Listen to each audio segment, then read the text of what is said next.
My name is Monk Rowe, and we're filming today at Hamilton College for the Hamilton College Jazz Archive. I'm very happy to have my personal friend and veteran musician, Jack Palmer from Rome, New York. Welcome to Hamilton. Oh, thank you very much for the nice introduction. Well, I practiced a lot on that one because I've been looking forward to this time when we could do this. Thank you. And it was interesting that you were just looking at the other folks we've interviewed, and a lot of them were your personal friends. Oh, yeah. Yeah, I was surprised all you had there. The swing era of music was quite a time for music in the United States. The what? The swing era. Oh, dear, yeah. Great era. Beautiful era. Well, when you were a young boy, did you grow up in Rome, New York? Yeah. Even before you started the trumpet, can you recall what kind of music you were hearing as a child? No, I couldn't say offhand because my father brought home a trumpet when I was 13 years old. Mm-hmm. So really just before that, all I knew was singing in school, you know, school songs. But I liked music then. I didn't care about singing that much, but you joined in class vocals. Right. Did you take trumpet lessons in school? No. My father brought me to Professor Chanvroka, who was with the Rome White Band Hall, which is opposite 2nd Street in Rome, if you know Rome. It's still there, the hall where I took my first lesson. Prof. Chanvroka was a graduate of Milan Conservatory in Italy. He was an excellent teacher, but he just taught music. He knew how, he wasn't a trumpet teacher. He taught music. He was a clarinet player originally himself, so he taught great clarinet. He brought up some great clarinet players there. Was he pretty strict? I beg your pardon? Was he pretty strict? He was a nice guy, but he was very firm, I would say, rather than strict. The difference is just so slight. Yeah, he was firm. He was he was respected. Yeah. So you take the trumpet pretty quickly, became your instrument. Oh yeah, I took to it. And Mrs. Vanderpool was a teacher in Thomas Street School. I had to go to Thomas Street School. And I think that was where I had my first school band experience. I was 13 years old, yeah. I took lessons from Prof. Chanvroka. This, like I said, it's opposite 2nd Street in Rome. Yeah. The building is still there, all by itself, right on the railroad tracks. So you played trumpet all the way through high school. Mm-hmm. When was the first time that you started to get out and play for money? Well, I was playing in Sylvan Beach, and there was a colored band there, and the wife of the trumpet player chased him on into Oneida Lake. She chased him into Oneida Lake? Yeah. He was fooling around with another woman or something like that, whatever it was. Anyway, so there was an opening for me. How lucky for you. Yeah. And anyway, so they needed a trumpet player, and I was just across the street, like across the alleyway from there, and just fooling around. Somebody come over and says, "You want to play?" Yeah. So it was Shore Lake or East Lake. It was a lake of some kind, the name of the building. Yeah. And it was a colored band, and they just faked no music. So I was lucky enough to know the songs that they were playing. Of course they asked me, they said, such and such, and I happen to have a fair repertoire because all we did in Rome then was with school band, not where we read music. We read music in Chanvroka in the Rome White Band, and in school band we'd run. But outside of that, we just, whenever we got together, young boys and everything, we faked. We just played songs that we knew and tried to make them sound. Who were you listening to on the records at that time? Duke Ellington, and I used to stay up till 12 o'clock midnight to listen to Cab Calloway. I liked the way he sang. He was a shouter, but the band was excellent. The band was excellent from the Cotton Club up in Harlem. And Duke Ellington, of course, we would listen to. It seemed at the time that the most popular bands were the colored bands. For some reason or other, the white bands weren't that popular. Outside of Paul Whiteman, we'll say, who was a big name anyway. Right. Ben Burney, who was on radio, but this was before television. They were more of on the sweet side of music rather than they jazz. weren't jazz bands. The jazz band of that time was Duke Ellington, Jimmy Lunceford. That's all I recall, right offhand. So do you remember how old you were when you had this first experience in Sylvan Beach with this band? I would say 16, 17. I must have been 17, otherwise my mother wouldn't have allowed me to be in Sylvan Beach, I guess. So you came home and said, guess what I did? I played with this band. Yeah. How'd they feel about that? Oh, no, all right. My father was very, loved music, and he was for me 100%, whatever, long as I didn't drink or get, smashed or anything like that. At that time, anyway, there wasn't any booze around. Like, it was all hidden, what did they say? It wasn't the Oh, this was during Prohibition? Yeah. Ah. Yeah, sure. Okay. Because then when the law was passed, it was wide open, it was great. Yeah. So this band from Syracuse was working in Sylvan Beach also. So they come over and they heard me because I played like colored people. I played black style. You know what I mean? So they asked me to come to Syracuse. So I said, well, you got to ask my mother. Well, I couldn't leave home, So I introduced them. They came to my house, and they said they wanted me in Syracuse. So my mother let me go. And they got me a room in Syracuse. And after everything was all over, we playing, we stopped somewhere and had coffee, that style.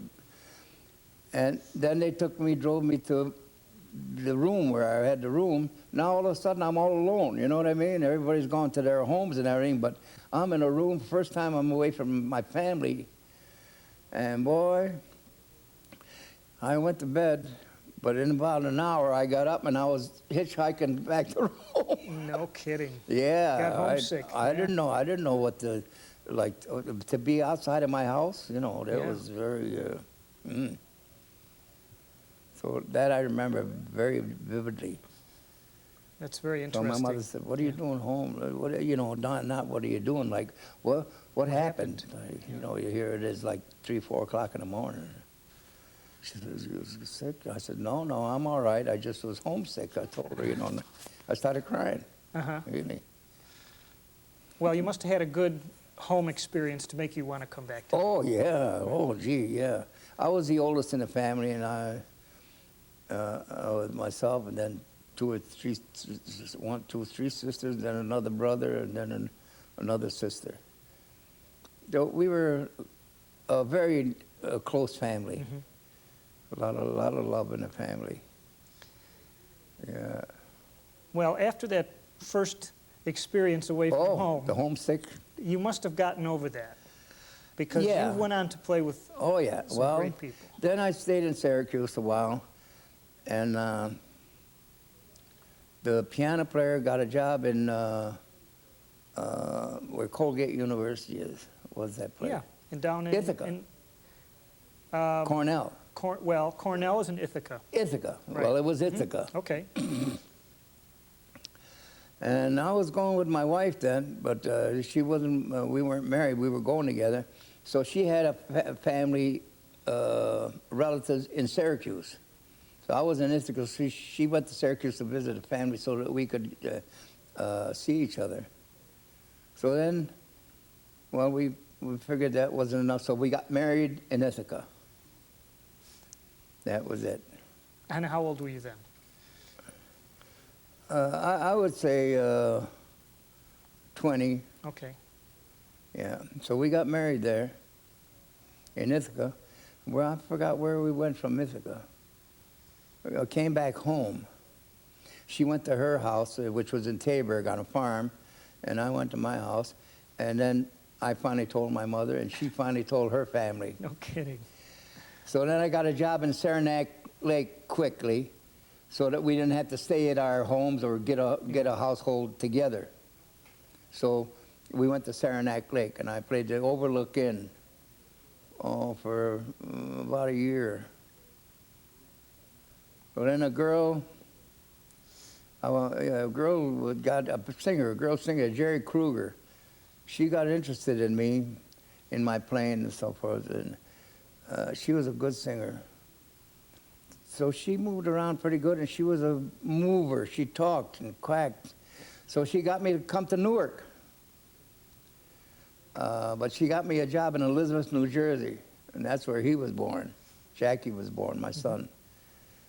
And I was working a Chinese restaurant. We had a noon session and a supper session. And that was the Chinese restaurant. I'm trying to think of the name. Anyway. No. Anyway, from there, this girl got me a job in Newark at the Club Miami as the band leader. So I had a rehearsal with the Axe, and the guy that showed up last was Jackie Gleason. No kidding. So that's where I first, that was 1936. That's when I first met him. So when you say you were rehearsing with the acts, I beg your pardon? You were rehearsing with the acts that came in. You had to provide different kinds of music for whether it was a dance routine or a whatever music comedian. they had their own charts. And if they didn't have a chart of something they wanted, they'd say, I'm used to playing T for two, for instance, you know, and I do a chorus and a half of this or whatever. I sing a chorus and dance a chorus and then whatever. Yeah. And so we'd rehearse, and then we'd do the show at night. Mm-hmm. And I was pretty well liked, I guess, you know, it seemed anyway, because I was doing pretty good at it. And the Axe, word got around in New York that they got a good band over in Newark. So the Axe that came there knew of me already somehow or other. They said, we hear, you know, because the band they had before was a good band, a black band, a great band, Mm-hmm. but they couldn't read very good, Uh-huh. you know, but they were great. Yeah. And once they got into the charts, though, they played without the music afterward. Right. They were great. Pat Jenkins, I remember, was a trumpet player. Isn't this funny, that many years ago, and I remember his name? Wow. Wow. Well, those acts probably appreciate when they could come in and give you the music. Yeah, And then you would do it. And we'd rehearse them. Yeah, we could read. Right. I had good piano player, especially like for singers that wanted a little ad lib, just piano, you know. And then we'd come in on a second course with the full band. Right. It was great. It was a great experience. And Gleason was the man. The boss, George Sossin, that was his name, was a heck of a nice guy. And he used to have master ceremonies. He used to go into New York and get acts. It was always usually a dance team, a girl singer, and an MC, a master ceremony. But when he got a hold of Gleason, for some reason or other, Gleason stayed there a year, 2 years, you know. He took a liking to Gleason, and then he'd take him to different places to this boss's wife was a shorthander, and she'd write down the jokes of other MCs so that, you know. Oh. But he usually used to rehearse and then wind up doing his own act. Like, you know, he just fell into his own routines, which he liked doing. So he did stand-up comedy this Gleason? time. Yeah. Oh, yeah, Yeah. yeah. And he was a natural funny guy anyway, because like after the gig, we always used to go to Stark's Restaurant in Newark, in town. He and I and Tony Amico, who was the head waiter, the band leader, the head waiter, and the comic. And the three of us were very, very friendly. And we'd go into town to Stark's Restaurant and have, you know, a morning breakfast, like, and then come back and go to our rooms. Wow, beautiful memories, beautiful. Mm-hmm. This music you were playing, when did you first get into what you would call a jazz band? Well, I always leaned towards playing jazz, you know. I mean, that was in Rome before I even went out. Because when I played with this black band in Sylvan Beach, that was without music. Uh-huh. We played songs, and then we'd play Choruses. what they call the blues, you know, which is a traditional 3-chord changes and so forth. St. Louis blues was the standard, then we take off on it, you know. Go ahead, ask me questions. I don't want to talk too much. No, that's okay. After this experience with this pit band and so forth, then you started to do some recording fairly soon after that. Who was the first, was it Miff Mole, or was that later on? Who was the first band that you got to do some recording with? Well, let's see. I went into New York, so I transferred in, so you had to, when you transferred in, I'll make this real short, you're not allowed to work a steady job for the first 3 months. Otherwise, everybody'd come to New York, you know what I mean? But they made it difficult. After 3 months, then you could accept a steady job with permission. And after that 3 months was over, now came time to get your union card. You had to have $100 to pay for the union card. So then I became a member. It seemed like as soon as I got my card, George Wetling, a drummer, he heard me somewhere, I forget, I can't think right where, but he says, come down to such and such a studio. I went there and it was Red Norval and Mildred Bailey. And I sat in, and first thing, and I didn't know it was being recorded. We were making a record. It was the first record date I ever had. And I didn't know, I never was acquainted with that stuff. And I said, gee, I'm making a record.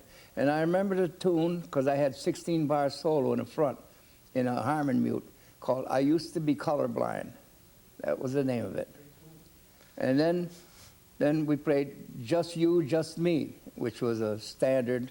And I had the opening 16, after the introduction, I had the opening 16 bars there, and then 8 bars in the last chorus in the middle, the release. And all of a sudden I'm playing, I'm recording jazz, which I never had, except on home stuff, home recording.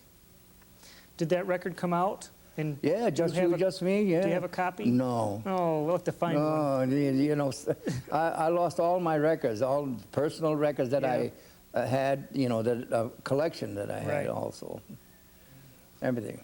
Anyway. What was the recording at that time? Probably consisted of one microphone or something? Yeah, I had to leave my chair because I played in a Harmon mute with the stem pulled out, and I had to walk. So he left me 8 bars out of the brass section to give me time to walk to the microphone, you know what I mean? Yep. And so I played into the mic, and then I had to walk back. I had 8 bars open to walk back, and then take the mute out and join the section, you know? Yeah. Eddie Sauter was our first arranger with Red Norval and Mildred Beatty. No kidding. Yeah.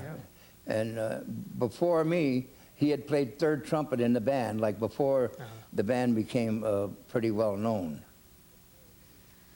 So you had decided by this time that I'm a musician and this is what I'm doing for the rest of my life. Oh yeah, no, I was being a professional. Yeah. I thought I was a professional, and then I saw Jerry Jerome. I don't know if you recall that name. Sure do. Tenor saxophone player.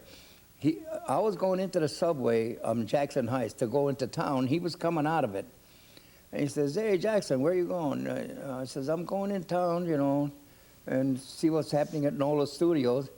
He says, "Harry James is starting, you know Harry from Benny Goodman's band." I said, "Well, I don't know him personally." He says, he's rehearsing his first band. He says, "Go to the NOLA Studios and tell him I suggested you talk to him." See, and I did. I went there, and to make a long story short, I waited till they took a break, and I went up to Harry. I says, "Jerry Jerome suggested I talk to you, Harry." He says, "I know you, Jack Palmer from he said, Red Nova's band." He says, "I saw you at the Famous Door." I says, "Yeah." He says, Great. You don't want to join my band." He says, "You'll never get a chance to play." He says, "You know," he said, "because I know you like to play jazz." I said, "I don't care." I says, I like to hear you. And I said, "So I don't mind not playing. I'd love to be with the band." And it was an excellent band. Wow. Now, I'm looking at a sheet from a big band book Yeah, from 1938, and it has Red Norvo that's listed, right. and it has you listed with Johnny Owens Yeah, and Barney Zudikoff, Barney Zudikoff. and you have an H after your name. A what? An H. Hot. Hot. Yeah. Hot trumpet. Hot. You were the hot man. Now, Barney Zudikoff, his brother was Mo Zudikoff, trombone player. Buddy Morrow. Mm-hmm. His name is Mo Zudikoff. Oh, Buddy oh, Morrow. No kidding. Okay. Okay. So it wasn't just the rock and roll guys who changed their names. So you went from Red Norvo, you were the hot chair, Yeah. right? You were the guy that took the rides, Yeah. and you, Second trumpet chair was always the ride chair. Mhm. First trumpet just played first trumpet. That's what he Yeah. did. Third trumpet player played third, and occasional easy first parts, so that the first trumpet player could take a break on the third part. Right. See, yeah. so you went with Harry James then. From Red Norvo, Yeah. yeah. Yeah, well, like Jerry Jerome said, Yeah. Harry James was having rehearsal go up, and which I did. And he says, "You got your trumpet with you?" I says, "Yeah." I always went in town with the horn, you know. And he says, "All right, after we take a break," he says, "You want to play? You want to sit in?" I says, "Yeah." So I did. Great. And after that, he called me aside and he says, "Are you interested in joining the band?" and so forth. And I says, "Yeah, I'd love to." So that was 1939. Uh-huh. Can I ask you what Year. what he was paying? No, you can ask me, because before that, I was getting $85 a week with Red Norvo. That's not too bad for the time. 1938. That was Right? great. Yeah. So I went with Harry for the same money. Like, I don't know I guess 85 was the standard thing then. If you got 100, that means you were a little special, you know. Uh-huh. Yeah. First trumpet player got 100. Second trumpet player got 85. So what kind of schedule did the Harry James Band have when they first started out? I mean, did you go right into like really on the road type stuff? We went right to Benjamin Franklin Hotel in Philadelphia. Uh-huh. That was the first appearance. And from there, we just did a gang of one-nighters, you know, one-night stands. And we came back to New York to the Roseland Ballroom. And let's see, I started in January, and Frank Sinatra joined us in May. And I remember Harry told me about him somewhere along the way, and when we were at the Paramount Theater, he says, "Jack, you want to take a ride with me after the last show? I'm going to go see, there's a kid playing Singac, New Jersey or somewhere." He says, "And I'm going to go catch him, and, you want to come with me?" I said, "I can't. I got people from Rome visiting me. I promised to take them to Chinatown." So he went. Anyway, he took Louise Tobin, his wife.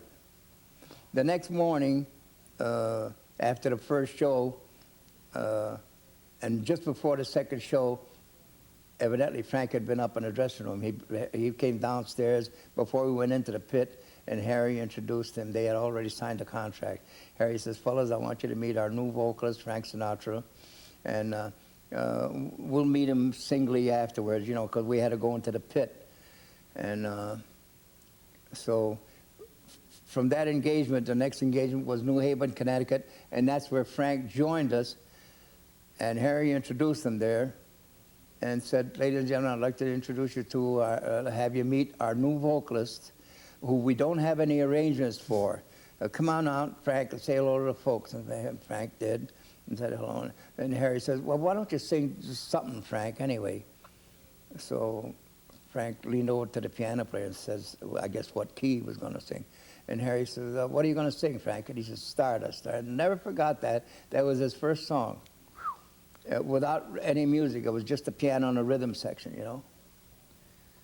That's a tough song Yeah, to open up yeah, with. you know. Yeah.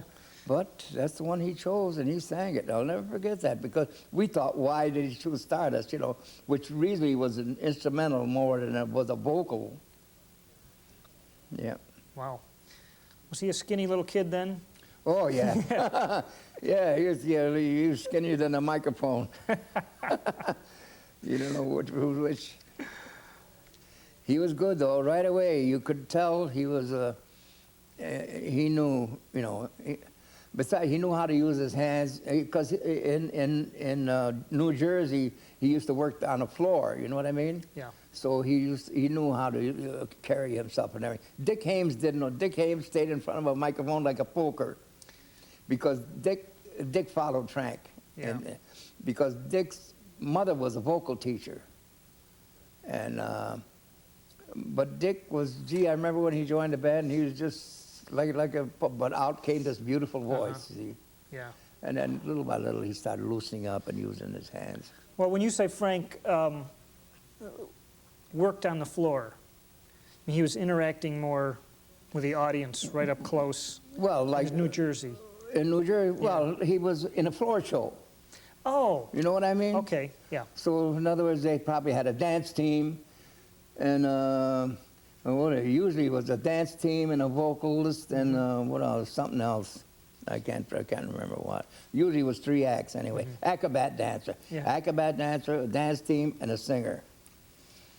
That was it. Yeah. That was a general run. I know that they used to get that from New York. It was 3 acts, 3 acts.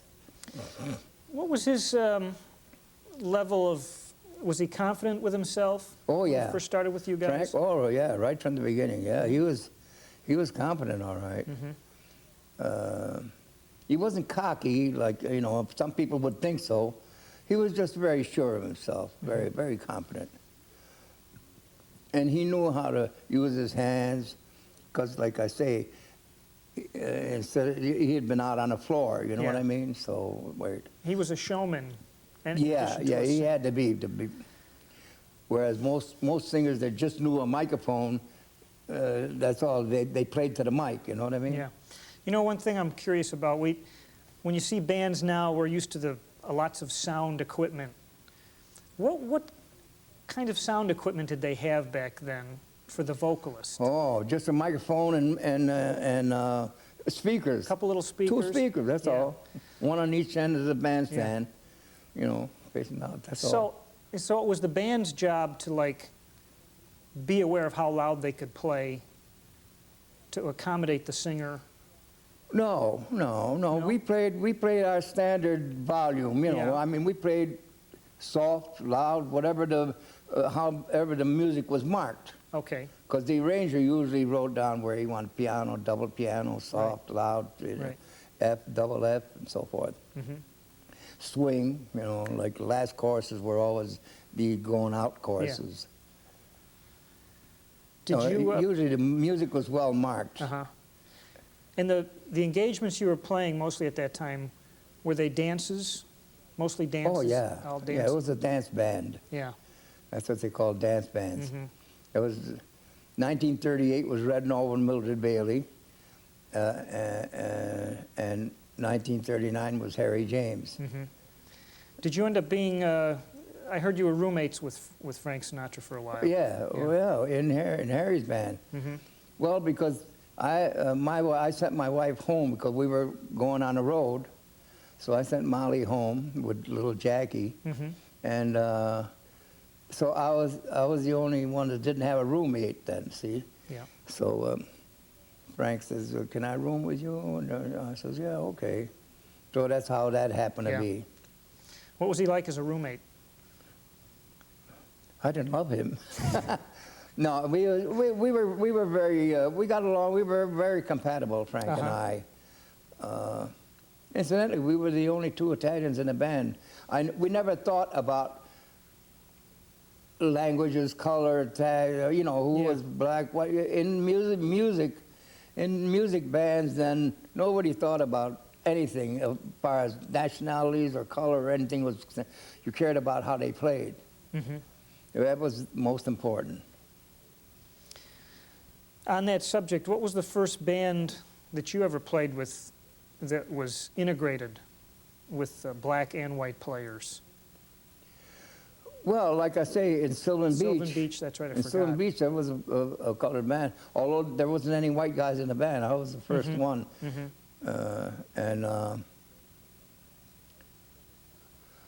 But really, you know, you never thought about it. You never thought about who was black, white, Chinese, or what, because musicians, you cared how a guy played.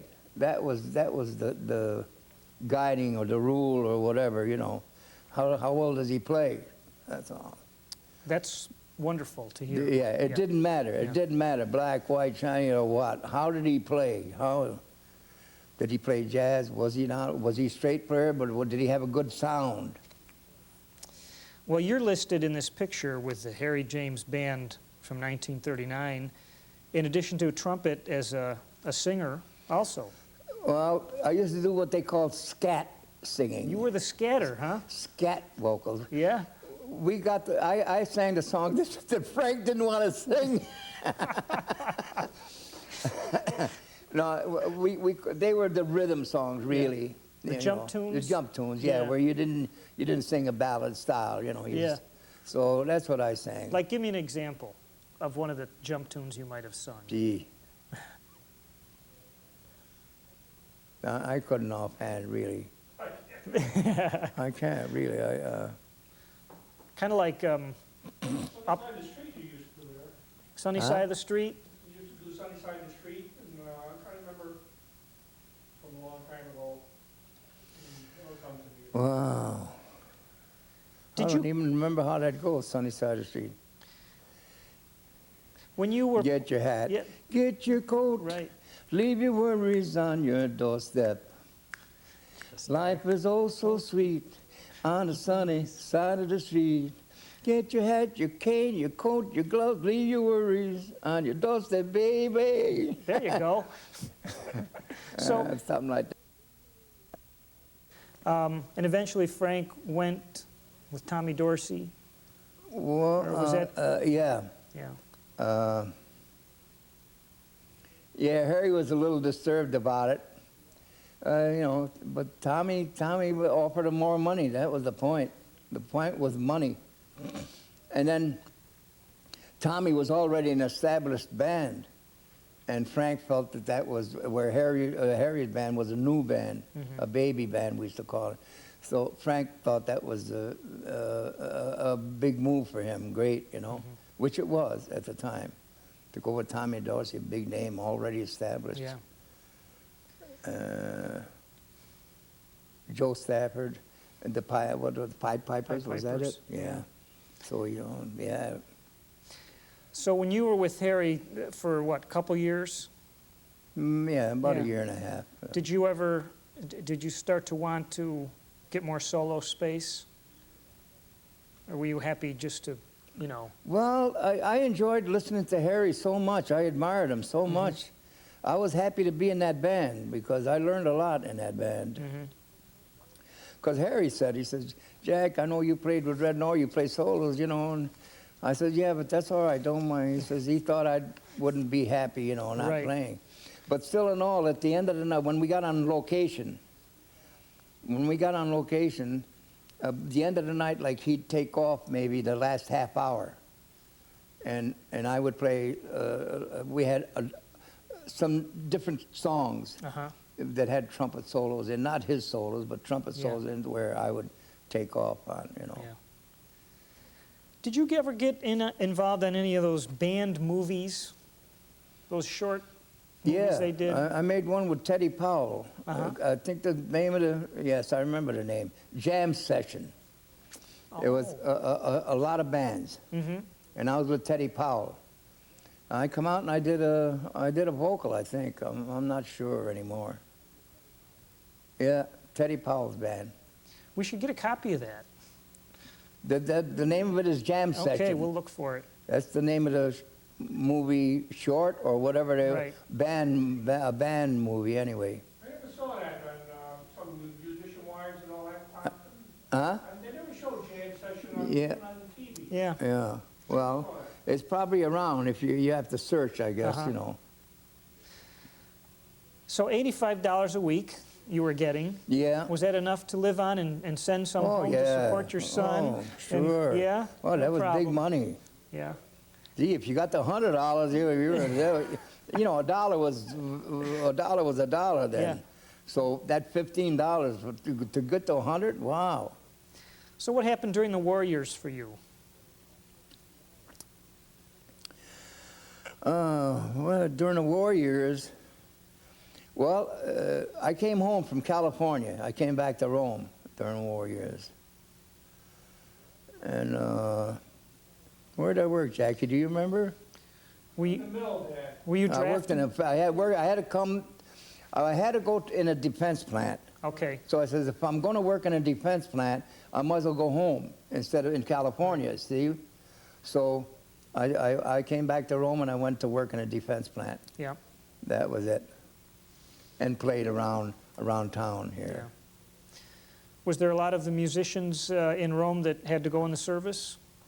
Yeah, So yeah. it wasn't hard for you to find work, I would Well, imagine. it didn't matter anyway because there weren't that many trumpet players around. There was Yeah. only a couple, Torri DiGraggio, and he was working burlesque in Utica, Uh-huh. and Red Magno. There was only a couple of trumpet players. There wasn't much competition. Yeah. Let me put it that way. They were good though, these boys. Well, the war years made it hard for the big bands to keep active, didn't it? With the gasoline rationing and well, of course, a lot of them were in the Yeah, service. but still for the bands that were name bands, we'll say, they had these camps to go to. You know, what do they call them? You know, The- we used to do these tours. USO. USO? Huh? USO. Yeah, you Uh-huh. know, yeah. Yeah.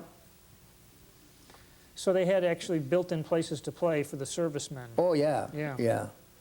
That was the thing. That would, of course, the one that went over the best was the girl vocalist. Did you, the musicians in the bands, did they ever feel a bit resentful of the vocalists because they got the spotlight? No. No? No, that was part of the band, in other words, you Yeah. know. No, they never resented the vocalist. No, they felt that a girl vocalist was necessary. And for them, it was a respite, like, in other words, to play background rather than be out front all the time. You know what I mean? Right. So they enjoyed playing the background music, and especially if the girl singer was good, which most of them were. Just before we move on from the Harry James thing, what was it like traveling on the road at that time? Was it mostly trains or buses? Both. Yeah. We loved the train when we could get on a train because you could stretch out and walk. You know, you could walk to the other car, the dining car, and so forth. And we loved the trains. Better than living in a bus. You know what I mean? Yeah. Because in a bus, it got a little. Little funky, huh?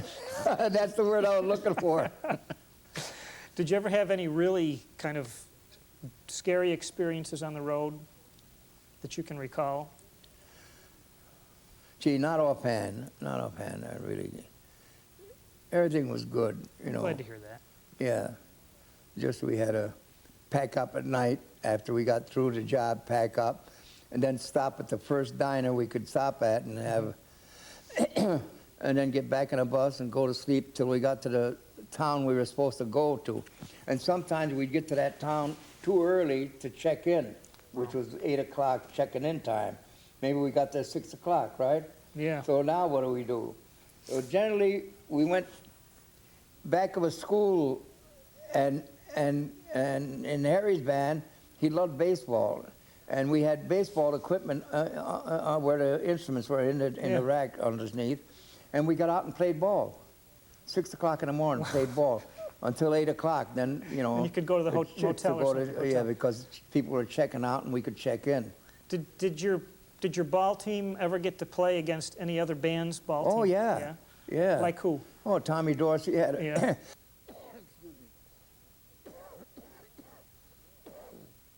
Tommy Dorsey had a band. Tommy Dorsey had a baseball team. Most of them had a baseball Yeah. team. I heard Count Basie did too. Yeah. Yeah. Yes. Yes. And we played up in Central Park. You know. It was yeah, Harry, you watch that equipment. You know, the bats and the gloves and the balls and everything. Yeah. Well, it's a good distraction, you know. Keep your mind Oh, yeah. active and so forth, not just music every single day. Something to do physical, I guess. Yeah. Well, Harry naturally had the choice of positions, right? So he pitched for a while, and then he liked second base. Now, why? I'm trying to think why. Second base. Well, there's a lot of activity on second base, I guess. Mm-hmm. For him, the shortstop and first base. But those are his two positions. Yeah. Now his band, it was successful for quite a while, wasn't it? And then- Harry? Yeah. Oh, he Yeah. was successful till unconscious. Yeah, till unconscious. Oh, yeah. I mean, Yeah. till the end of time, you know. Yeah.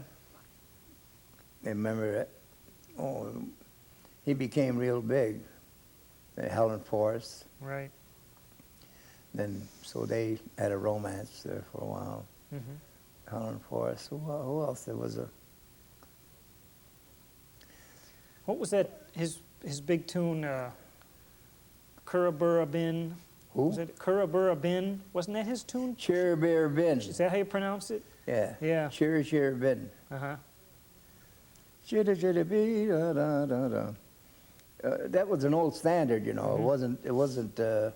You know why Harry? This is interesting. Why Harry chose? Why would he come out of Benny Goodman's band and choose chitty bitty bee, which is an aerialist? They used to use it in circus, an aerial thing, right? His mother was an aerialist. She used to use that as her song.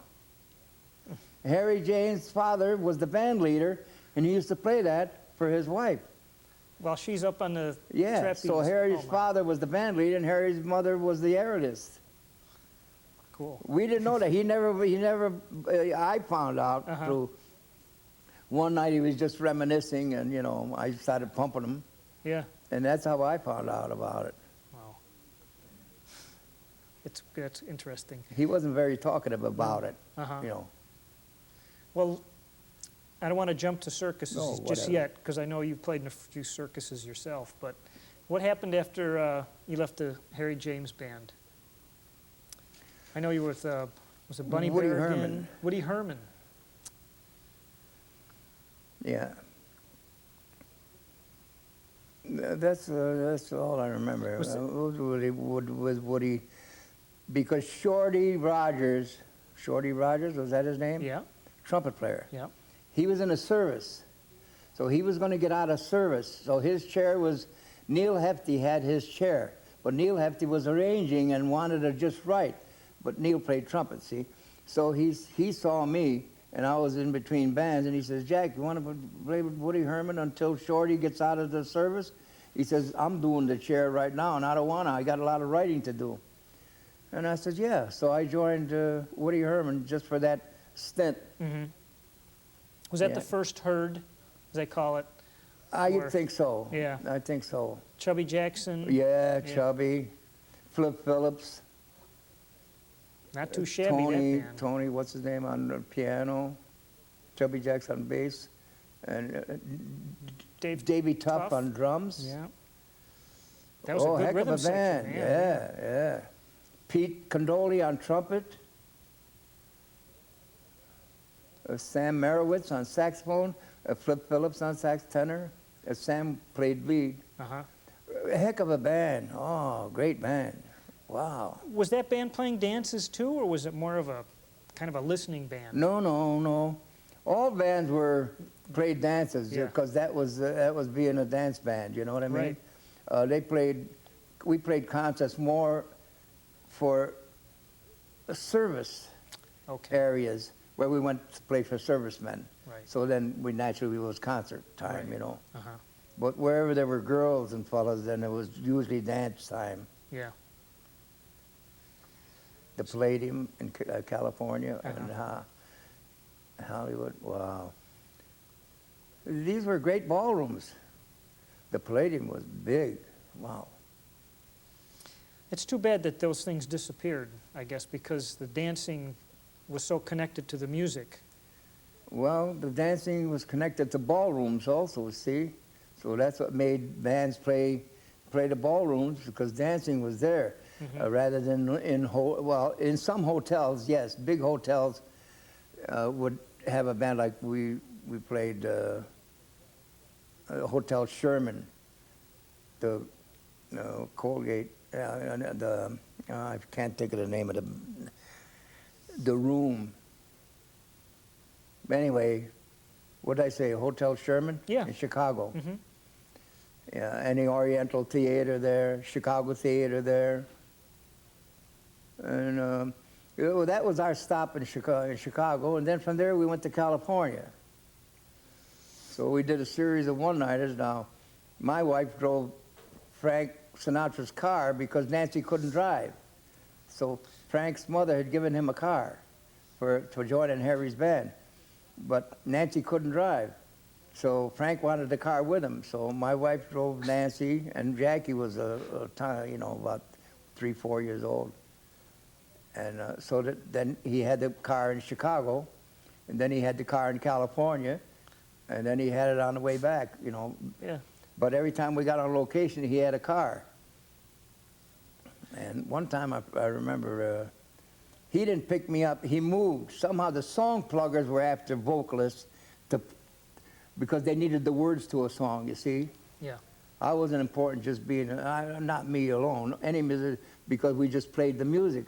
They needed the vocalist, see, Yeah. the music and the words. So they romanced Frank. So they got him, like we checked in somewhere, and I remember waiting for him in the lobby to go to Victor Hugo's, that's where we were going to play. And no, Frank, you didn't leave me word or anything till I double-checked now. He says, oh, he checked out. I said, gee, was I angry. I was mad. Yeah. It cost me $15, which was a lot of money then, Uh-huh. to get a cab to take me to Victor Hugo's where we were playing. Oh, I was ripping when Yeah. I didn't speak to him for 2 months. I didn't. I told Yeah. him off, and I didn't speak to him. I says, just stay away from me. I don't want to. Yeah. And we had been roommates, you know. Right. But we got together. Yeah. Because now it came time to leave California, so he started romancing me because he needed Molly, my wife, to drive his car. Nancy couldn't drive, you see. He was a schemer. What kind of car was it? I think it was an Oldsmobile. Yeah. I'm almost sure it was an Oldsmobile. Wow. A big car. Anyway. Well, after the war years, you worked in a mill during the war years. Yeah. I from California, I didn't want to go to work in a factory there. I said, if I'm going to work in a factory, I might as well go home Uh-huh. and be home, you know, Right. with my so forth. Yeah. Then who knew how long the war was going to last or what was going to happen afterwards? So I said I'd rather be home, which I Yeah. did. So I came home. Were you able to get back into music full time after World War II? Oh, well, I just packed up myself and I went to New York. And I checked in some, apartment building. And then I stood on a corner with my trumpet case. Somebody come up and tapped me and said, we want to play Saturday night? You working Saturday night? I said, that no. right? Yeah. No one, I mean, you didn't know this person. No. Well, there were two corners instead. On the corner of 48th Street and Broadway and 52nd Street and Broadway. But 52nd Street was the high-class musicians. 48th Street was a lower class. Well, what I mean, on 50th Street, they were in radio at the time. It wasn't television, it was radio. And the guys up there did recording dates and so forth. Down here, we just did saloons and... oh, boy, starving days. Yeah, Oh, paying your dues, huh? So this guy came up and hired you for a dance. where was that? On 48th Street, you're standing on the corner, Oh, yeah. and this guy comes up and just You asks see, you I had for the work. trumpet. You Yeah. always walked around with your trumpet case. You Uh-huh. know. You working Saturday night? I says, no. He said, you want to work? Yeah. Do you know Brooklyn at all? I said, well, I'll find it. Don't worry. Tell me what. So he told me what the name of the place and how to get there, or what trains to take, you know. And I wrote things down, and I went there, and I played that Saturday night. Well, evidently they liked my playing because they took my name and phone number and said, "You want to work next Saturday? You want to, you know?" I said, "Well, I'll see you Wednesday, and I'll let you know because I think I have something else I might have promised, and I don't want to, you know, Right. which I hadn't. But I didn't want to get into a steady Saturday night thing there. Then I wouldn't be free. You know what I Yeah. mean? So I still wanted to be available. That was the thing, was to be available for Yeah. a better thing. Because a job like that you played with this guy, how much would that pay? Oh, at that time, gee, I think about $18. Yeah. In Like New York that- City. like, yeah. Yeah. $15 maybe. If you got 20, like that was good. Uh-huh. And 25 was better than 30. Wow. Wow. You know, yeah, Yeah. that was a wow, Yeah. 30. Oh, boy. So, you know, the whole thing was, I was on transfer then, so I couldn't work a steady job in the first 3 months.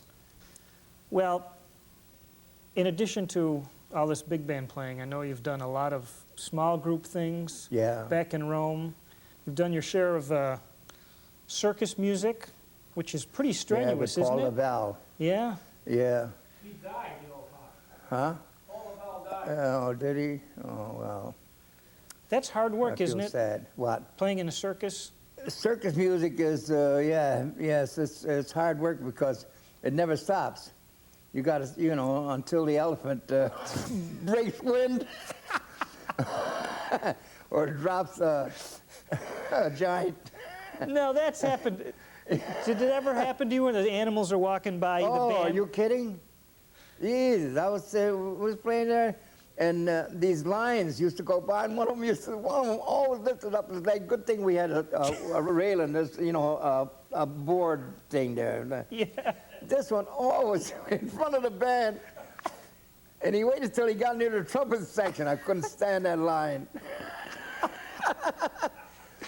I don't know, he didn't like trumpet players. Oh, man, you should have got extra pay for that. Yeah. Oh, God. Oh, dear Lord. Did you ever Oh. see any like accidents in your circus times? Any bad things ever happen to the performers? No, I don't recall any. That's good. It was exciting though. I mean, there was, you know, all the aerialists and Yeah.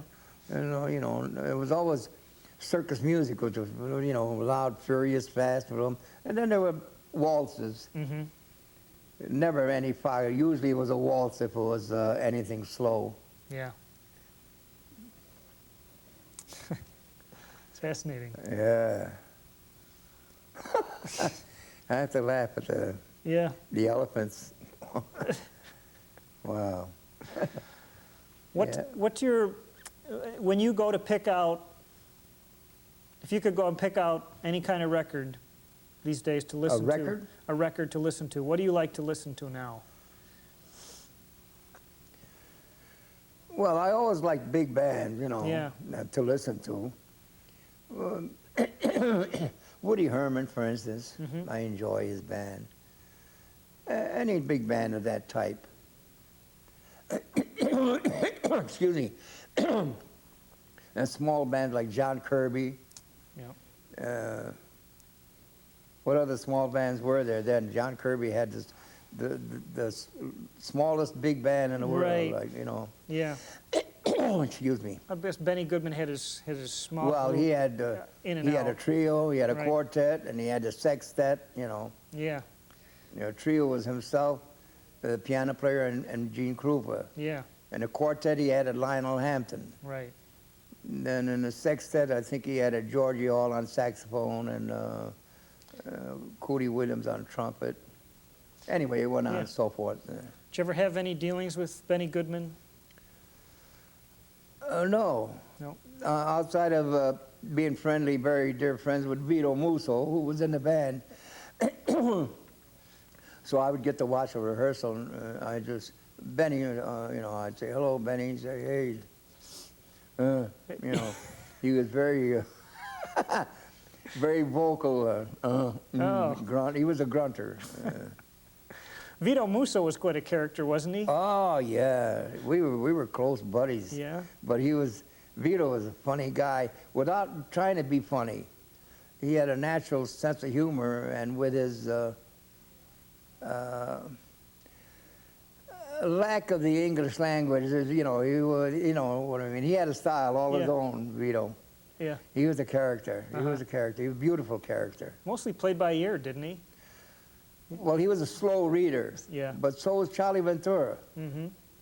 But where Charlie knew his chords because of his knowledge of the guitar, Vito didn't. Vito depended on his ear. Vito didn't have any chord knowledge. Mhm. But see, Charlie Ventura did. Bobby Hackett did. They were former guitar players. That's why they could play so beautifully Yeah.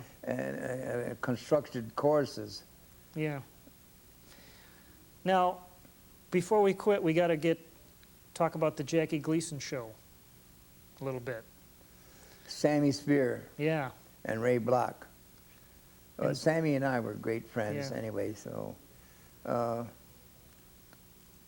How did that theme song go? The Jackie Gleason theme song. Gee, what was it? I forgot what it was.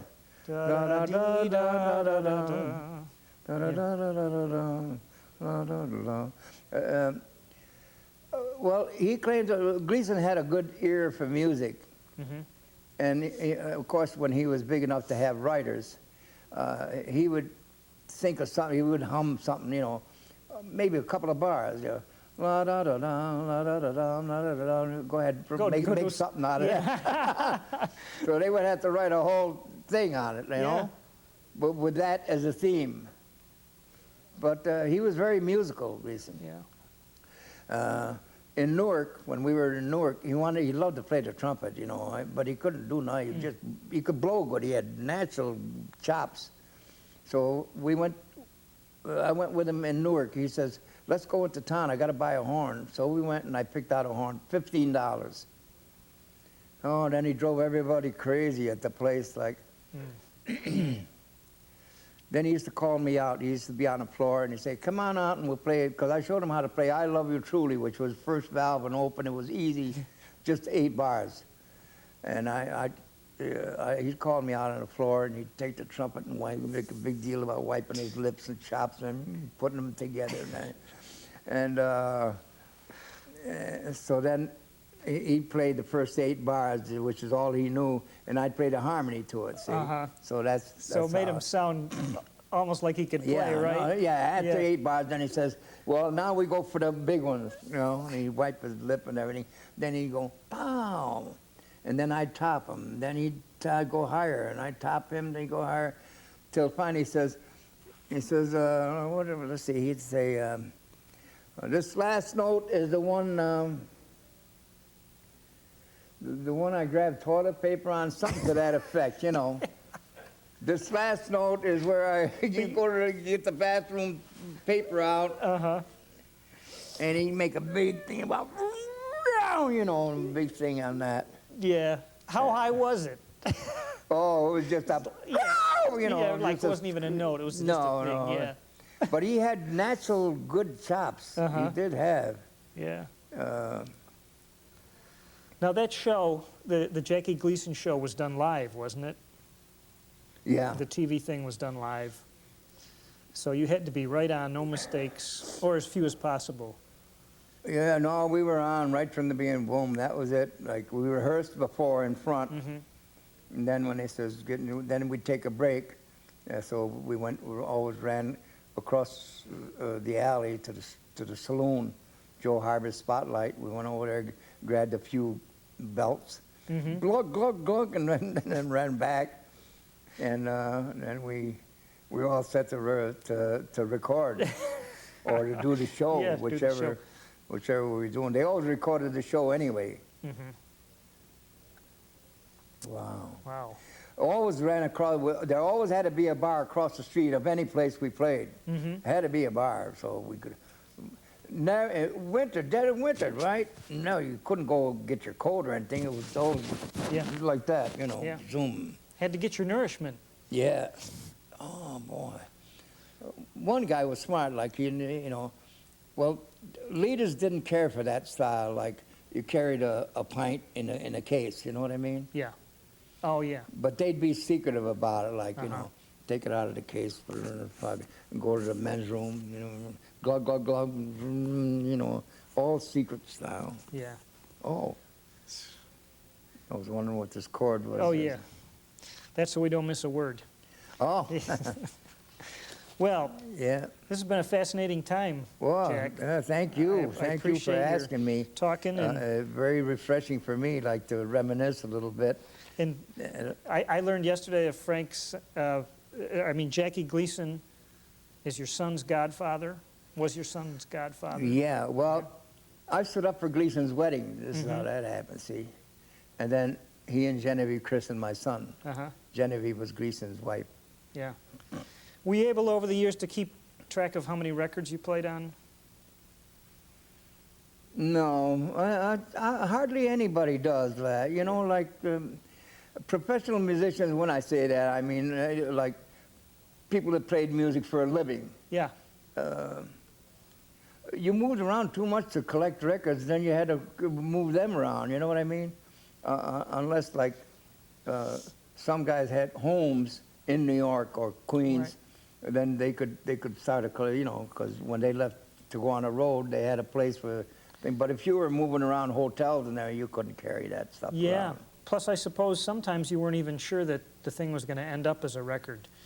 You were just recording, and No, Could be. no. When we were recording you knew. to make records. Okay, Oh, yeah. It was a recording set. We got paid for a record date. right.